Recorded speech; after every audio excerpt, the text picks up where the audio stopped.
Here we have verse 46 of the 11th chapter of the Gospel of John.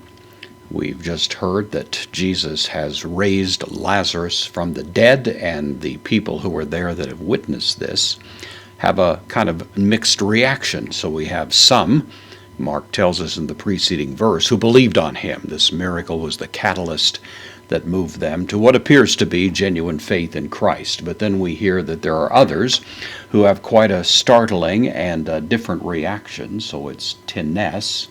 This is the indefinite pronoun. This is the masculine plural nominative. It's usually some. In the plural, it would be some of them. In the singular, it can be somebody, anybody, a certain person, that sort of thing. Some, nevertheless, is the idea. The postpositive, de, but some. Eggs, from ek. The preposition takes the genitive, means out of, so some eggs auton. This is the genitive, masculine, plural. So some from among them would be the idea. Others, in other words, who didn't come to faith as a result of what they saw, apelthon. This is from aperkamai, means I go away, deponent verb, but here in the second aorist it's not deponent, but it is irregular because of second aorist, and so we have apelthon, third person plural, present or aorist active indicative. So some of them went away. Pros, preposition takes the accusative. Here's the accusative, masculine plural article, to the Pharisaios, to the Pharisees. So others, in other words, went away to the Pharisees. They saw this amazing miracle.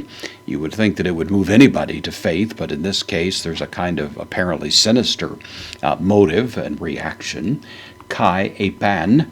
And said, this is from Lego, I say, second aorist once again, third person plural, aorist active indicative. It can either have apon, the omicron, or the alpha. It goes either way. There's really no difference in the meaning, just a kind of a stylistic thing. But one way or another, they went away and said, autois, indirect object, the dative plural, masculine, said to them, ha. This is the relative pronoun. It's the accusative, plural, neuter, said to them, the things, would be the idea, epoiusen.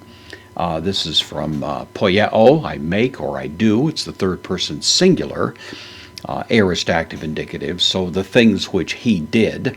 And then, of course, Jesus is the one who is the subject of that verb, the things that Jesus did. So while some are moved to faith by what they've seen, others are moved to go and report the matter to the Pharisees, which, of course, we would assume, I mean, it's certainly a matter of some discussion, but we would assume they're going with more of a sinister motive, that they're not going simply as evangelists here, but that actually they're going with some malevolence in their minds as they report these to the entrenched enemies of Jesus there in Jerusalem.